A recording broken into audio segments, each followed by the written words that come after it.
Yang paling berbahaya dalam dongeng raja yang telanjang bukanlah rajanya, tetapi para penjahitnya. Mereka tahu sedang menipu, tetapi dibayar untuk membuat kebohongan terdengar seperti keajaiban.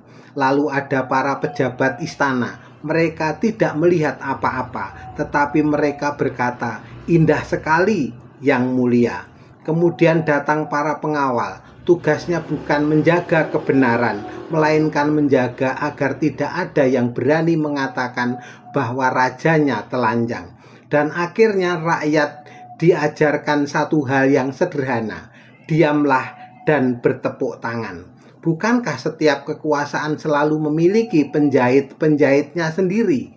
Mereka bisa berupa para penjilat, para baser, para pembisik kekuasaan, orang-orang yang selalu berkata, "Semua baik-baik saja, Pak."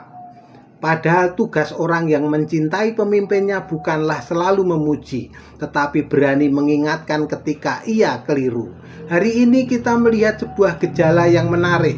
Semakin besar kekuasaan, semakin sedikit orang yang berani mengatakan kata tidak.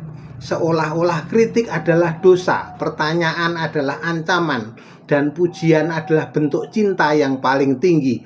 Padahal sejarah mengajarkan hal yang sebaliknya.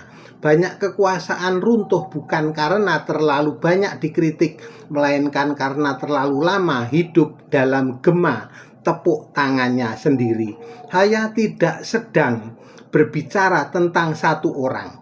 Saya sedang berbicara tentang penyakit yang selalu menyerang setiap pemerintahan, merasa bahwa dirinya selalu benar. Karena kekuasaan yang sehat bukanlah kekuasaan yang paling dipuji, melainkan yang paling siap dikoreksi. Presiden Prabowo tidak membutuhkan rakyat yang hanya berkata, "Siap, Pak."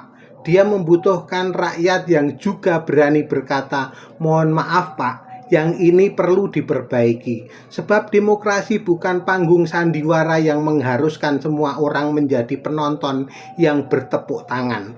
Demokrasi adalah ruang tempat rakyat boleh berkata jujur. Dan ketika tak ada lagi yang berani berkata jujur, saat itulah sang raja mulai percaya bahwa pakaian yang tidak ada itu benar-benar nyata.